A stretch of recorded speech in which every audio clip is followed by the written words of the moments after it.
request protocol to escort His Excellency and invite him to address the Assembly.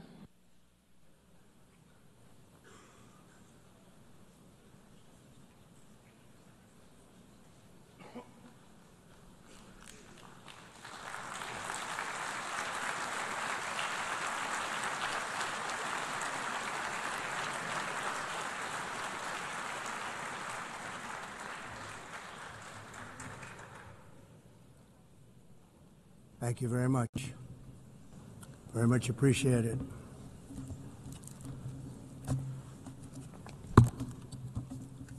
And I don't mind making the speech without a teleprompter, because the teleprompter is not working.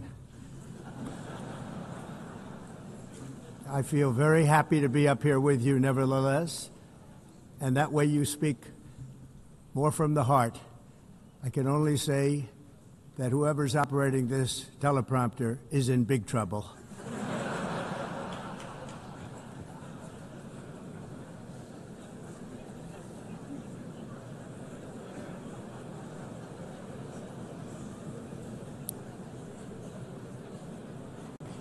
Hello, Madam First Lady.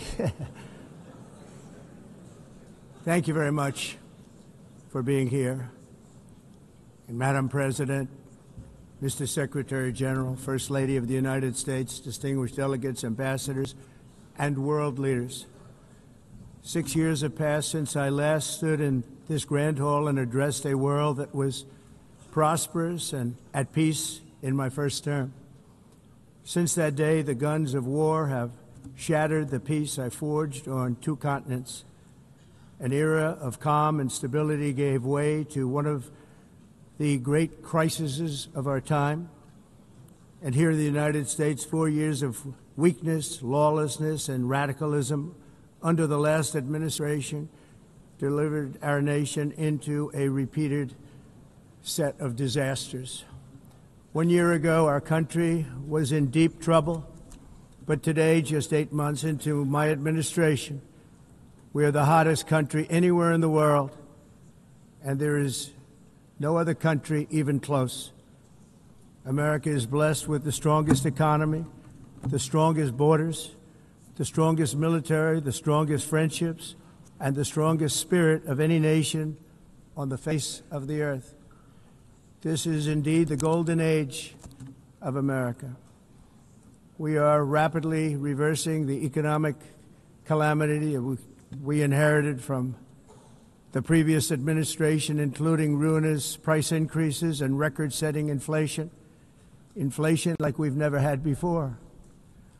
Under my leadership, energy costs are down, gasoline prices are down, grocery prices are down, mortgage rates are down, and inflation has been defeated. The only thing that's up is the stock market, which just hit a record high. In fact, it hit a record high 48 times in the last short period of time. Growth is surging, manufacturing is booming. The stock market, as I said, is doing better than it's ever done. And all of you in this room benefit by that, almost everybody. And importantly, workers' wages are rising at the fastest pace in more than 60 years. And that's what it's all about, isn't it? In 4 years of President Biden, we had less than $1 trillion of new investment into the United States. In just 8 months since I took office, we have secured commitments and money already paid for $17 trillion. Think of it, 4 years, less than $1 trillion, 8 months, much more than $17 trillion is being invested in the United States. And it's now pouring in from all parts of the world. We've implemented the largest tax cuts in American history and the largest regulation cuts in American history, making this once and again the best country on earth to do business.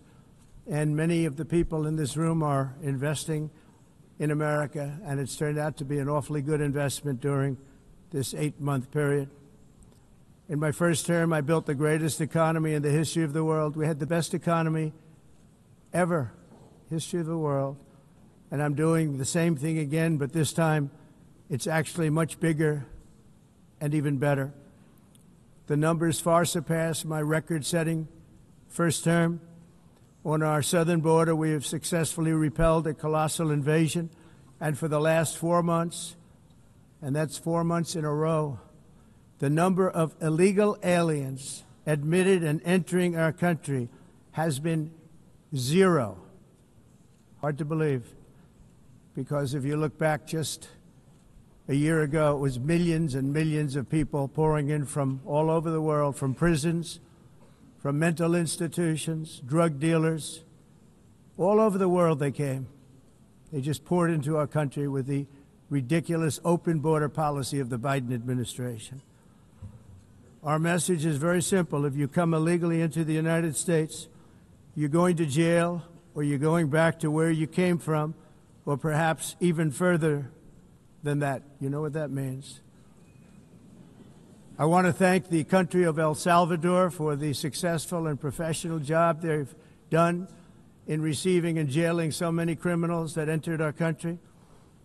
And it was under the previous administration that the number became record-setting, and they're all being taken out. We have no choice. And other countries have no choice, because other countries are in the exact same situation with immigration. It's destroying your country, and you have to do something about it. On the world stage, America is respected again like it has never been respected before. You think about 2 years ago, 3 years ago, 4 years ago, or 1 year ago, we were a laughingstock all over the world. At the NATO summit in June, virtually all NATO members formally committed to increase defense spending at my request from 2% to 5% of GDP, making our alliance far stronger and more powerful than it was ever before. In May, I traveled to the Middle East to visit my friends and rebuild our partnerships in the Gulf and those valued relationships with Saudi Arabia, Qatar, and the UAE, and other countries are now, I believe, closer than ever before. My administration has negotiated one historic trade deal after another, including with the United Kingdom, the European Union, Japan, South Korea, Vietnam, Indonesia, the Philippines, Malaysia, and many, many others. Likewise, in a period of just 7 months, I have ended 7 unendable wars. They said they were unendable. You're never going to get them solved. Some were going for 31 years, 2 of them, 31, think of it, 31 years. One was 36 years. One was 28 years. I ended 7 wars. And in all cases, they were raging with countless thousands of people being killed. This includes Cambodia and Thailand, Kosovo and Serbia, the Congo and Rwanda, a vicious, violent war that was, Pakistan and India, Israel and Iran, Egypt and Ethiopia, and Armenia and Azerbaijan. It included all of them. No president or prime minister, and for that matter, no other country has ever done anything close to that. And I did it in just 7 months. It's never happened before. There's never been anything like that. I'm very honored to have done it. It's too bad that I had to do these things instead of the United Nations doing them. And sadly, in all cases, the United Nations did not even try to help in any of them. I ended 7 wars, dealt with the leaders of each and every one of these countries, and never even received a phone call from the United Nations offering to help in finalizing the deal. All I got from the United Nations was an escalator that on the way up stopped right in the middle. If the First Lady wasn't in great shape, she would have fallen, but she's in great shape. We're both in good shape. We both stood. And then a teleprompter that didn't work. These are the 2 things I got from the United Nations, a bad escalator and a bad teleprompter. Thank you very much. And by the way, it's working now. It just went on. Thank you. I think I should just do it the other way. It's easier. Thank you very much. I didn't think of it at the time because I was too busy working to save millions of lives. That is the saving and stopping of these wars. But later I realized that the United Nations wasn't there for us. They weren't there. I thought of it really after the fact, not during these negotiations, which were not easy. That being the case, what is the purpose of the United Nations? The UN has such tremendous potential. I've always said it. It has such tremendous, tremendous potential, but it's not even coming close to living up to that potential.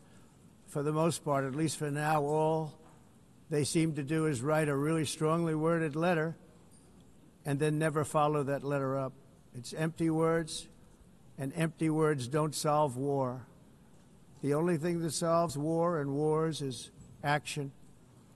Now, after ending all of these wars and also earlier negotiating the Abraham Accords, which is a very big thing for which our country received no credit, never receives credit. Everyone says that I should get the Nobel Peace Prize for each one of these achievements. But for me, the real prize will be the sons and daughters who live to grow up with their mothers and fathers, because millions of people are no longer being killed in endless and unglorious wars. What I care about is not winning prizes, it's saving lives. We saved millions and millions of lives with the 7 wars. And we have others that we're working on, and you know that. Many years ago, a very successful real estate developer in New York, known as Donald J. Trump, I bid on the renovation and rebuilding of this very United Nations complex. I remember it so well. I said at the time that I would do it for $500 million, rebuilding everything. It would be beautiful. I used to talk about, I'm going to give you marble floors. They're going to give you terrazzo. I'm going to give you the best of everything. You're going to have mahogany walls. They're going to give you plastic. But they decided to go in another direction, which was much more expensive at the time, and which actually produced a far inferior product. And I realized that they did not know what they were doing when it came to construction, and that their building concepts were so wrong, and the product that they were proposing to build was so bad and so costly. It was going to cost them a fortune. And I said, and wait till you see the overruns. Well, I turned out to be right. They had massive cost overruns and spent between $2 and $4 billion on the building and did not even get the marble floors that I promised them. You walk on terrazzo. Do you notice that? As far as I'm concerned, frankly, looking at the building and getting stuck on the escalator, they still haven't finished the job. They still haven't finished. That was years ago. The project was so corrupt that Congress actually asked me to testify before them on the tremendous waste of money, because it turned out that they had no idea what it was, but they knew it was anywhere between $2 and $4 billion as opposed to $500 million with a guarantee. But they had no idea, and I said it cost much more than $5 billion. Unfortunately, many things in the United Nations are happening just like that, but on an even much bigger scale, much, much bigger. Very sad to see. Whether the UN can manage to play a productive role, I've come here today to offer the hand of American leadership and friendship to any nation in this assembly that is willing to join us in forging a safer, more prosperous world. And it's a world that we'll be much happier with. A dramatically better future is within our reach. But to get there, we must reject the failed approaches of the past and work together to confront some of the greatest threats in history. There is no more serious danger to our planet today than the most powerful and destructive weapons ever devised by man, of which the United States, as you know, has many. Just as I did in my first term, I've made containing these threats a top priority, starting with the nation of Iran. My position is very simple. The world's #1 sponsor of terror can never be allowed to possess the most dangerous weapon. That's why, shortly after taking office, I sent the so-called Supreme Leader a letter making a generous offer. I extended a pledge of full cooperation in exchange for a suspension of Iran's nuclear program. The regime's answer was to continue their constant threats to their neighbors and U.S. interests throughout the region and some great countries that are right nearby. Today, many of Iran's former military commanders, in fact, I can say almost all of them, are no longer with us. They're dead.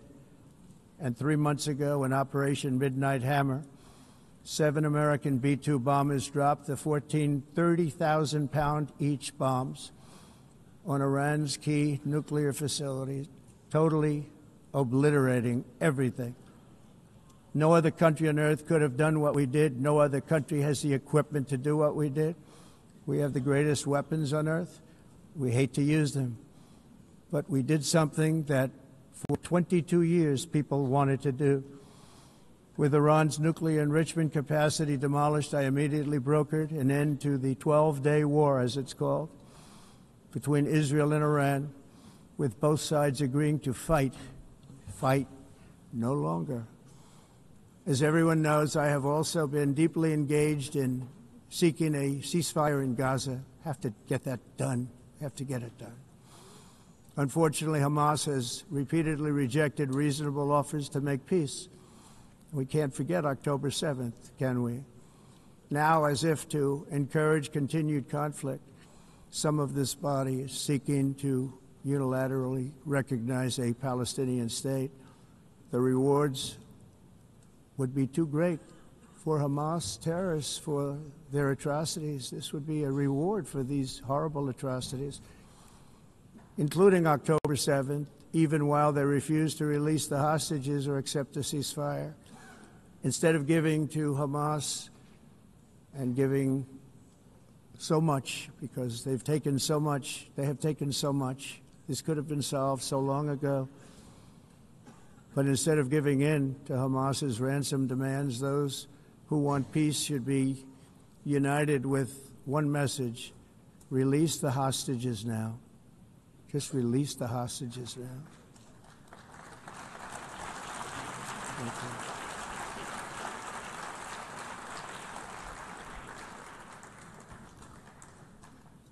Thank you. As we have got to come together, and we will come together, got to get it done. We have to stop the war in Gaza immediately. We have to stop it. We have to get it done.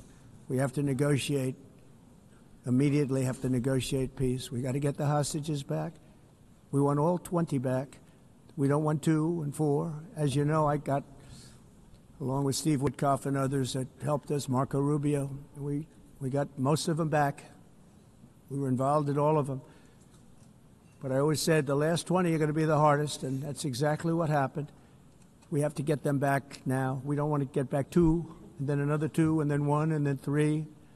Have this process. No, we want them all back, and we want the actually 38 dead bodies back, too. Those parents came to me, and they want them back, and they want them back very quickly and very badly, as though they were alive. They want them. They want them every bit as much as if their son or daughter were alive. I've also been working relentlessly, stopping the killing in Ukraine. I thought that would be, of the 7 wars that I stopped, I thought that would be the easiest because of my relationship with President Putin, which had always been a good one. I thought that was going to be the easiest one. But, you know, in war, you never know what's going to happen. There are always lots of surprises, both good and bad. Everyone thought Russia would win this war in 3 days. But it didn't work out that way. It was supposed to be just a quick little skirmish. It's not making Russia look good. It's making them look bad. No matter what happens from here on out, this was something that should have taken a matter of days, certainly less than a week. And they've been fighting for 3.5 years and killing anywhere from 5,000 to 7,000 young soldiers, mostly soldiers, on both sides, every single week. from 5,000 to 7,000 dead young people, and some in cities, much smaller numbers, where rockets are shot, where drones are dropped. This war would never have started if I were president. This was a war that should have never happened. It shows you what leadership is, what bad leadership can do to a country. Look what happened to the United States, and look where we are right now in just a short period of time. The only question now is how many more lives will be needlessly lost on both sides. China and India are the primary funders of the ongoing war by continuing to purchase Russian oil. But inexcusably, even NATO countries have not cut off much Russian energy and Russian energy products, which, as you know, I found out about 2 weeks ago, and I wasn't happy. Think of it. They're funding the war against themselves. Who the hell ever heard of that one? In the event that Russia is not ready to make a deal to end the war, then the United States is fully prepared to impose a very strong round of powerful tariffs, which would stop the bloodshed, I believe, very quickly. But for those tariffs to be effective, European nations, all of you are gathered here right now, would have to join us in adopting the exact same measures. I mean, you're much closer to this. We have an ocean in between. You're right there. And Europe has to step it up. They can't be doing what they're doing. They're buying oil and gas from Russia while they're fighting Russia. It's embarrassing to them, and it was very embarrassing to them when I found out about it, I can tell you that. But they have to immediately cease all energy purchases from Russia. Otherwise, we're all wasting a lot of time. So I'm ready to discuss this. We're going to discuss it today with the European nations, all gathered here. I'm sure they're thrilled to hear me speak about it, but that's the way it is. I like to speak my mind and speak the truth. As we seek to reduce the threat of dangerous weapons today, I'm also calling on every nation to join us in ending the development of biological weapons once and for all. And biological is terrible, and nuclear is even beyond, and we include nuclear in that. We want to have a cessation of the development of nuclear weapons. We know, and I get to view it all the time. Sir, would you like to see? And I look at weapons that are so powerful that we just can't ever use them. If we ever use them, the world literally might come to an end. There would be no United Nations to be talking about. There would be no nothing. Just a few years ago, reckless experiments overseas gave us a devastating global pandemic. Yet despite that worldwide catastrophe, many countries are continuing extremely risky research into bioweapons and man-made pathogens. This is unbelievably dangerous. To prevent potential disasters, I'm announcing today that my administration will lead an international effort to enforce biological weapons convention, which is going to be meeting with the top leaders of the world by pioneering an AI verification system that everyone can trust. Hopefully the UN can play a constructive role, and it will also be one of the early projects under AI. Let's see how good it is, because a lot of people are saying it could be one of the great things ever, but it also can be dangerous, but it can be put to tremendous use and tremendous good, and this would be an example of that. Not only is the UN not solving the problems it should, too often, it's actually creating new problems for us to solve. The best example is the #1 political issue of our time, the crisis of uncontrolled migration. It's uncontrolled. Your countries are being ruined. The United Nations is funding an assault on Western countries and their borders. In 2024, the UN budgeted $372 million in cash assistance to support an estimated 624,000 migrants journeying into the United States. Think of that. The UN is supporting people that are illegally coming into the United States, and then we have to get them out. The UN also provided food, shelter, transportation, and debit cards to illegal aliens. Can you believe that? On the way to infiltrate our southern border. Millions of people came through that southern border. Just a year ago, millions and millions of people were pouring in, 25 million altogether over the 4 years of the incompetent Biden administration. And now we have it stopped, totally stopped. In fact, they're not even coming anymore because they know they can't get through. But what took place is totally unacceptable. The UN is supposed to stop invasions, not create them and not finance them.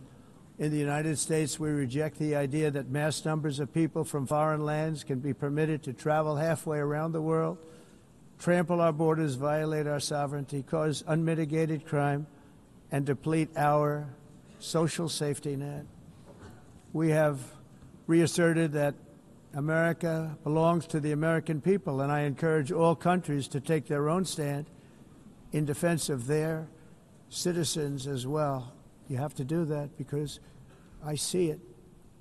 I'm not mentioning names. I see it, and I can call every single one of them out. You're destroying your countries. They're being destroyed. Europe is in serious trouble. They've been invaded by a force of illegal aliens like nobody's ever seen before. Illegal aliens are pouring into Europe. Nobody is ever, and nobody's doing anything to change it, to get them out. It's not sustainable. And because they choose to be politically correct, they're doing just absolutely nothing about it. And I have to say, I look at London where you have a terrible mayor, terrible, terrible mayor. And it's been so changed, so changed. Now they want to go to Sharia law. But you're in a different country. You can't do that. Both the immigration and their suicidal energy ideas will be the death of Western Europe if something is not done immediately. This cannot be sustained. What makes the world so beautiful is that each country is unique.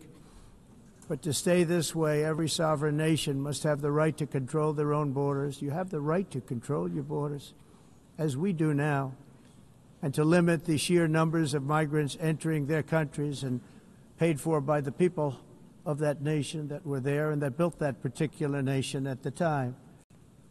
They put their blood, sweat, tears, money into that country, and now they're being ruined. Proud nations must be allowed to protect their communities and prevent their societies from being overwhelmed by people they have never seen before, with different customs, religions, with different everything. Where migrants have violated laws, lodged false asylum claims, or claimed refugee status for illegitimate reasons, they should, in many cases, be immediately sent home. And while we will always have a big heart for places and people that are struggling and truly compassionate, answers will be given. We have to solve the problem, and we have to solve it in their countries, not create new problems in our countries. And we are very helpful to a lot of countries that are just not able to send their people anymore. They used to send them to us in caravans of 25,000, 30,000 people each. These massive caravans of people pouring into our country, totally unchecked and unvetted. But not anymore. According to the Council of Europe in 2024, almost 50% of inmates in German prisons were foreign nationals or migrants. In Austria, the number was 53% of the people in prisons were from places that weren't from where they are now. In Greece, the number was 54%, and in Switzerland, beautiful Switzerland, 72% of the people in prisons are from outside of Switzerland. When your prisons are filled with so-called asylum seekers who repaid kindness, and that's what they did, they repaid kindness with crime, it's time to end the failed experiment of open borders. You have to end it now. See, I can tell you, I'm really good at this stuff. Your countries are going to hell.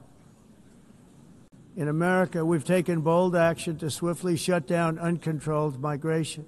Once we started detaining and deporting everyone who crossed the border and removing illegal aliens from the United States, they simply stopped coming. They're not coming anymore. We're getting a lot of credit, but they're not coming anymore.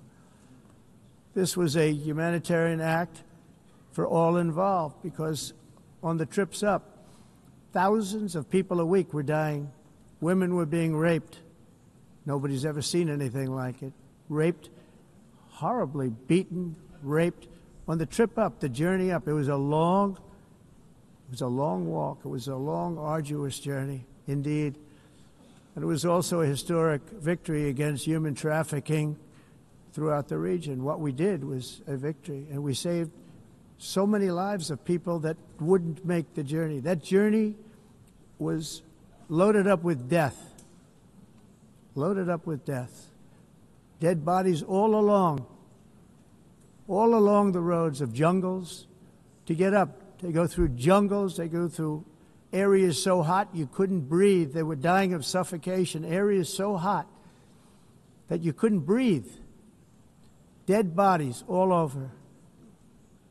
By them not coming, we're saving tremendous numbers of lives. My people have done a fantastic job in doing what they did, and the American public agrees with it. I mean, I was very proud to see this morning I have the highest poll numbers I've ever had. Part of it is because of what we've done on the border. I guess the other part is what we've done in the economy. Joe Biden's policies empowered murderous gangs, human smugglers, child traffickers, drug cartels, and prisoners from all over the world. The previous administration also lost nearly 300,000 children. Think of that. They lost more than 300,000 children, little children, who were trafficked into the United States on the Biden watch, many of whom have been raped, exploited, and abused, and sold. Sold. Nobody talks about that. The fake news doesn't write about it. With many others, young children who are missing or dead. And we found a lot of these children, and we're sending them back, and we've been sending them back to their parents. They said, nobody knows who they are. They said, where do you come from? And they'll give us a country, and we'll find out, and we'll figure it out, and we'll bring them back to their homes. And the mother and father rush to the door, and their tears in their eyes. They can't believe that they're seeing their son or daughter, their little son or daughter again. We've done almost 30,000 of them so far. Any system that results in the mass trafficking of children is inherently evil. Yet that is exactly what the globalist migration agenda has done, and it's what it's all about. In America, those days, as you know, are over. The Trump administration is working, and we are continuing to work to track down the villains that are causing this problem, and also, as I said, to get back the 30,000 we've already returned. Now I think we're going to have another. We're going to find a lot. You're not going to find all of them. 300, more than 300,000. They're lost or they're dead. They're lost or they're dead because of the animals that did this. To protect our citizens, I've also designated multiple savage drug cartels as far as and you see this, and you see it happening right before your eyes. Let's put it this way. People don't like taking big loads of drugs in boats anymore. There aren't too many boats that are traveling on the seas by Venezuela. They tend not to want to travel very quickly anymore. And we've virtually stopped drugs coming into our country by sea. We call them the water drugs. They kill hundreds of thousands of people. I've also designated multiple savage drug cartels as far as foreign terrorist organizations, along with two bloodthirsty transnational gangs, probably the worst gangs anywhere in the world, MS-13 and Tren de Aragua. Tren de Aragua is from Venezuela, by the way. Such organizations torture, maim, mutilate, and murder with impunity. They're the enemies of all humanity. And for this reason, we've recently begun using the supreme power of the United States military to destroy Venezuelan terrorists and trafficking networks led by Nicolas Maduro. To every terrorist thug smuggling poisonous drugs into the United States of America, please be warned that we will blow you out of existence. That's what we're doing. We have no choice. Can't let it happen. They're destroying. I believe we lost 300,000 people last year to drugs, 300,000. Fentanyl and other drugs. Each boat that we sink carries drugs that would kill more than 25,000 Americans. We will not let that happen. Energy is another area where the United States is now thriving like never before. We're getting rid of the falsely named renewables. By the way, they're a joke. They don't work. They're too expensive. They're not strong enough to fire up the plants that you need to make your country great. The wind doesn't blow. Those big windmills are so pathetic and so bad, so expensive to operate. And they have to be rebuilt all the time, and they start to rust and rot. Most expensive energy ever conceived, and it's actually energy. You're supposed to make money with energy, not lose money. You lose money, the governments have to subsidize. You can't put them out without massive subsidies. And most of them are built in China, and I give China a lot of credit. They build them, but they have very few wind farms. So why is it that they build them and they send them all over the world, but they barely use them? You know what they use? Coal. They use gas. They use almost anything, but they don't like wind. But they sure as hell like selling the windmills. Europe, on the other hand, has a long way to go, with many countries being on the brink of destruction because of the green energy agenda. And I give a lot of credit to Germany. Germany was being led down a very sick path, both on immigration, by the way, and on energy. They were going green, and they were going bankrupt. And the new leadership came in, and they went back to where they were, with fossil fuel and with nuclear, which is good. It's now safe, and you can do it properly. But they went back to where they were, and they opened up a lot of different plants, energy-producing plants, and they're doing well. I give Germany a lot of credit for that. They've said this is a disaster, what's happening. They were going all green. All green is all bankrupt. That's what it represents. And it's not politically correct. I'll be very badly criticized for saying it, but I'm here to tell the truth. I don't care. It doesn't matter to me. I'm in New York City. I'm feeling a lot safer. Crime, we're getting crime down. And by the way, speaking of crime, Washington, D.C. Washington, D.C. was the crime capital of America. Now it's a totally, after 12 days, it's a totally safe city. Everyone's going out to dinner. They're going out to restaurants. Your wife can walk down the middle of the street with or without you. Nothing's going to happen. My people have done a fantastic job. And yes, I called in the National Guard, and the National Guard took care of business, and they weren't politically correct, but they took care of business. We got 1,700 career criminals out, brought them back to where they came from, the countries where they came from, or put them in jails. Washington, D.C. is now a totally safe city again, and I welcome you to come. In fact, we'll have dinner together at a local restaurant, and we'll be able to walk. We don't have to go by an armor-plated vehicle. We'll walk right over there from the White House. They've given up their powerful edge, a lot of the countries that we're talking about, in oil and gas, such as essentially closing the great North Sea oil. Oh, the North Sea, I know it so well. Aberdeen was the oil capital of Europe, and there's tremendous oil that hasn't been found in the North Sea, tremendous oil. And I was with the Prime Minister I respect and like a lot, and I said, you're sitting with the greatest asset. They essentially closed it by making it so highly taxed that no developer, no oil company can go there. They have tremendous oil left, and more importantly, they have tremendous oil that hasn't even been found yet. And what a tremendous asset for the United Kingdom. And I hope the Prime Minister is listening, because I told it to him 3 days in a row. That's all he heard. North Sea oil, North Sea, because I want to see them do well. I want to stop seeing them ruining that beautiful Scottish and English countryside with windmills and massive solar panels that go 7 miles by 7 miles, taking away farmland. But we're not letting this happen in America. In 1982, the executive director of the United Nations Environmental Program predicted that by the year 2000, climate change would cause a global catastrophe. He said that it will be irreversible, as any nuclear holocaust would be. This is what they said at the United Nations. What happened? Here we are. Another UN official stated in 1989 that within a decade, entire nations could be wiped off the map by global warming. Not happening.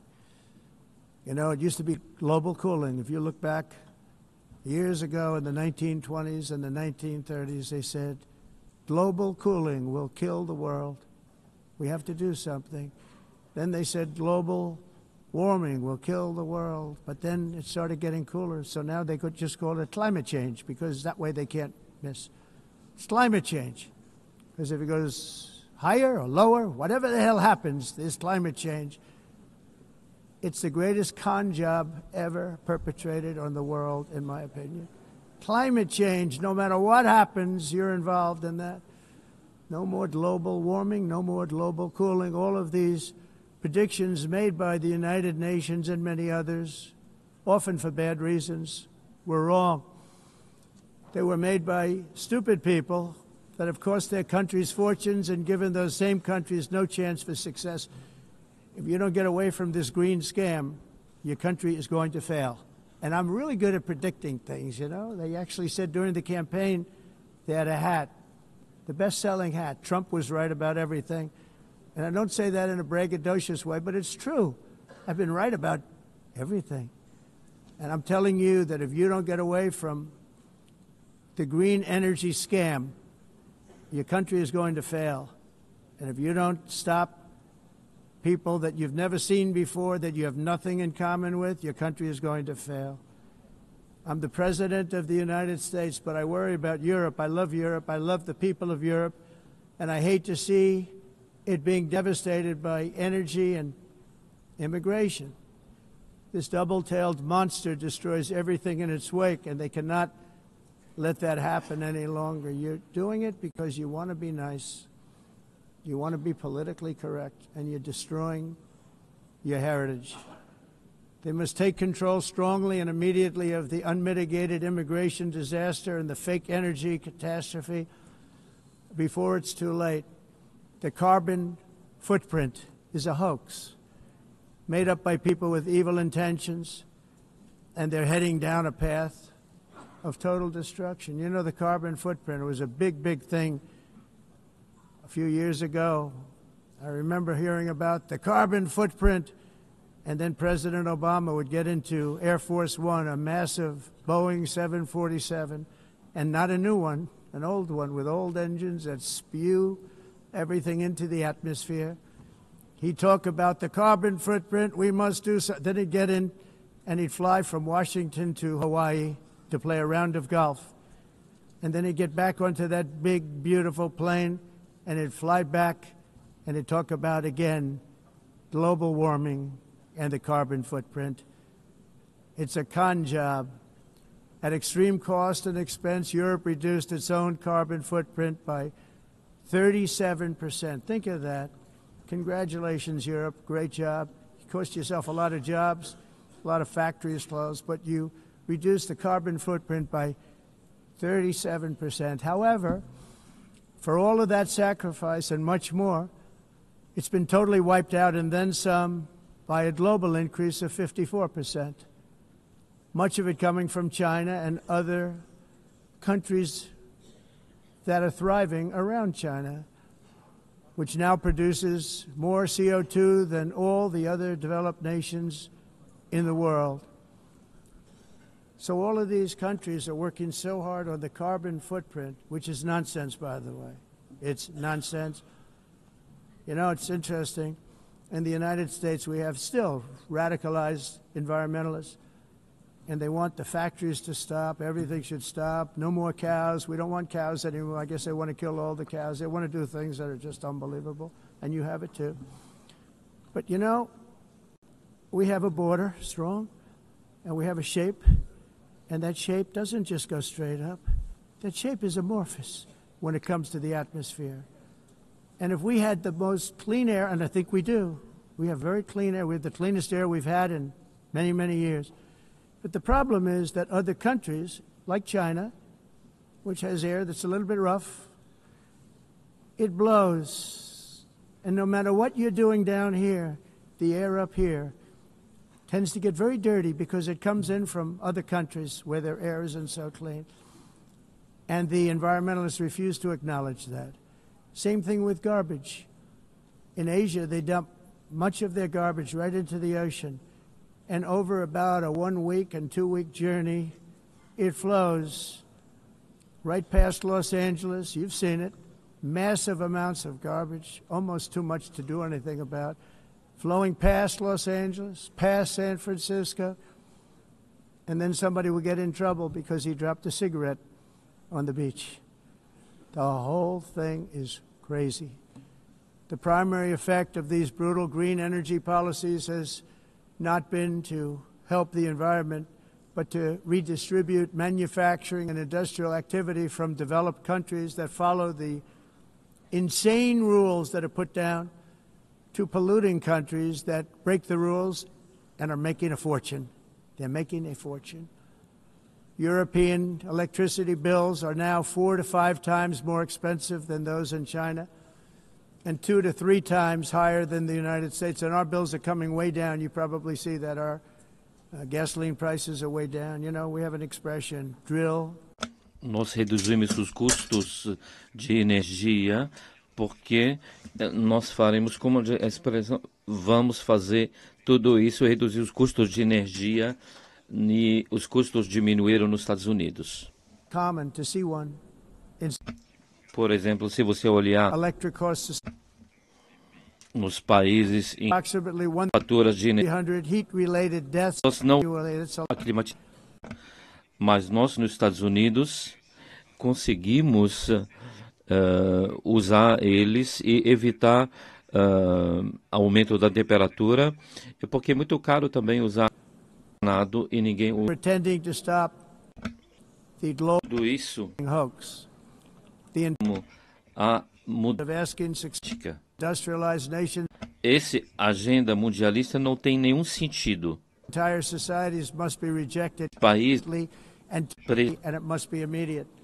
That's why in America I withdrew from the fake Paris Climate Accord, where, by the way, America was paying so much more than every country. Others weren't paying. China didn't have to pay until 2030. Russia was given an old standard that was easy to meet, a 1990 standard. But for the United States, we're supposed to pay like $1 trillion. And I said, this is another scam. The fact is, the United States has been taken advantage of by the world for many, many years, but not any longer, as you probably noticed. I unleashed massive energy production and signed historic executive orders to hunt for oil, but we don't have to do much hunting because we have the most oil of any nation anywhere, oil and gas in the world. And if you add coal, we have the most of any nation in the world. Clean, I call it clean, beautiful coal. You can do things today with coal that you couldn't have done 10 years ago, 15 years. So I have a little standing order in the White House. Never use the word coal, only use the words clean, beautiful coal. Sounds much better, doesn't it? But we stand ready to provide any country with abundant, affordable energy supplies if you need them, when most of you do. We're proudly exporting energy all over the world. We're now the largest exporter. In the United States, we want trade and robust commerce with all nations, everybody. We want to help nations. We're going to help nations.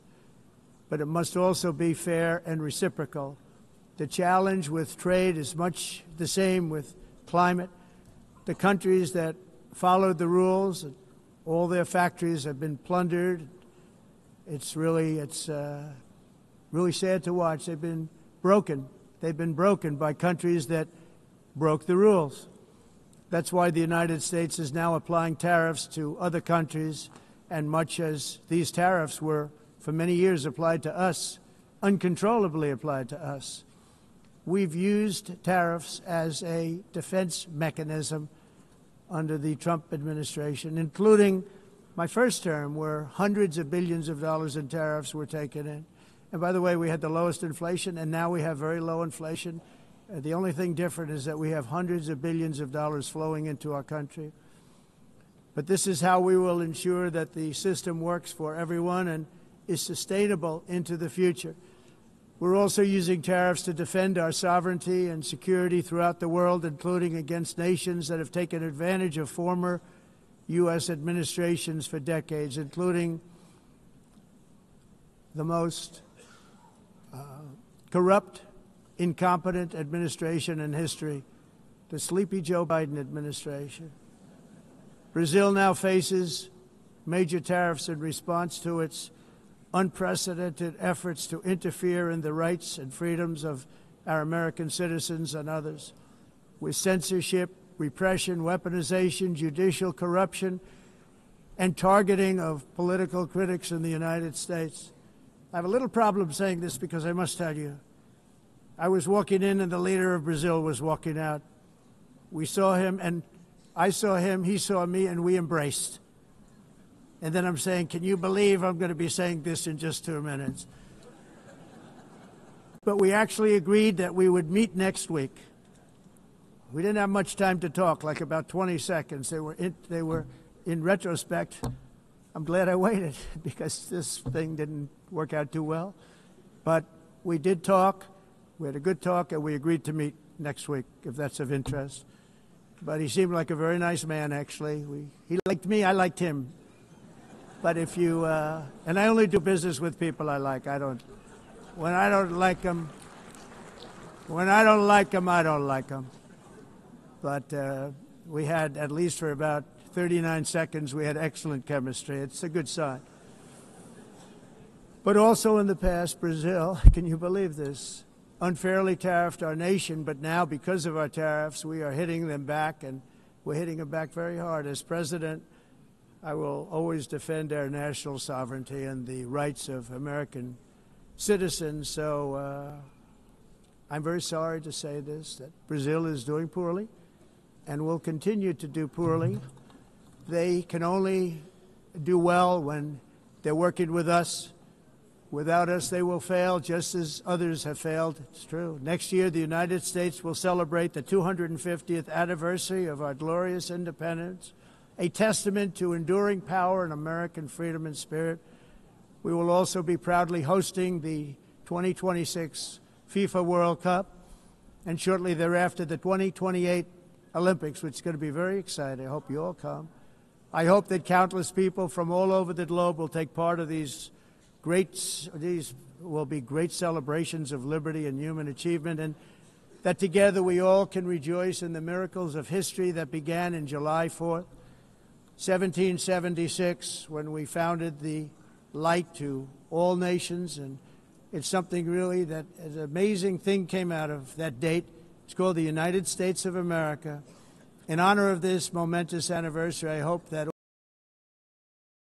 all countries who find inspiration in our example will join us in renewing our commitment, values, and those values really that we hold so dear. Together, let us defend free speech and free expression. Let us protect religious liberty, including for the most persecuted religion on the planet today. It's called Christianity. And let us safeguard our sovereignty and cherish qualities that have made each of our nations so special, incredible, and extraordinary. In closing, I just want to repeat that immigration and the high cost of so-called green renewable energy is destroying a large part of the free world and a large part of our planet. Countries that cherish freedom are fading fast because of their policies on these two subjects. You need strong borders and traditional energy sources if you are going to be great again.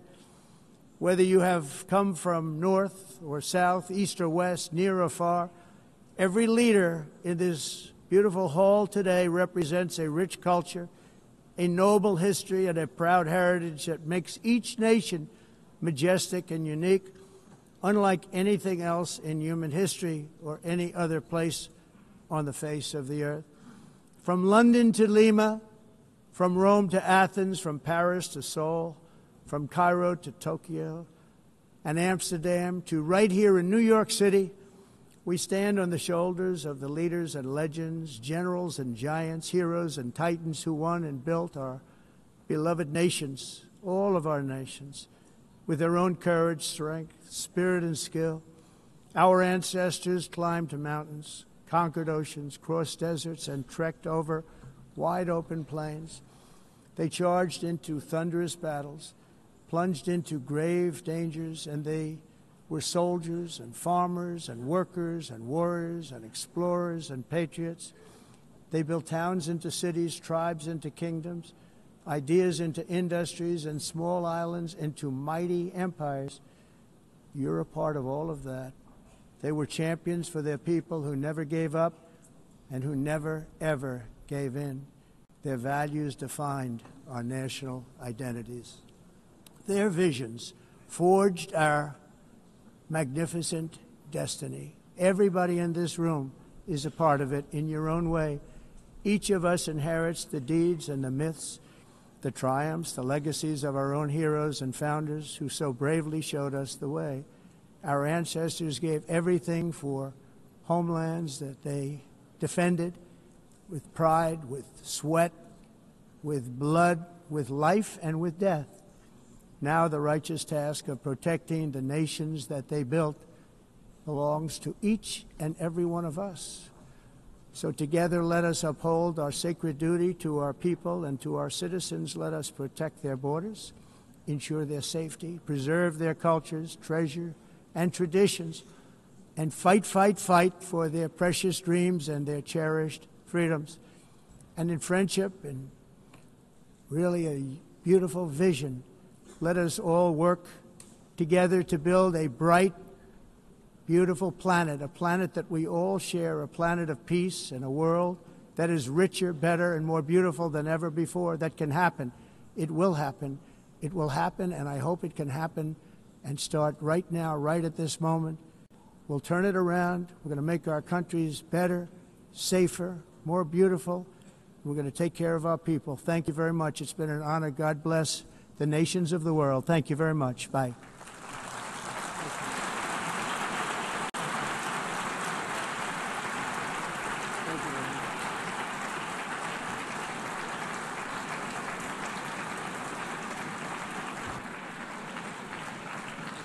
On behalf of the Assembly, I wish to thank the President of the United States,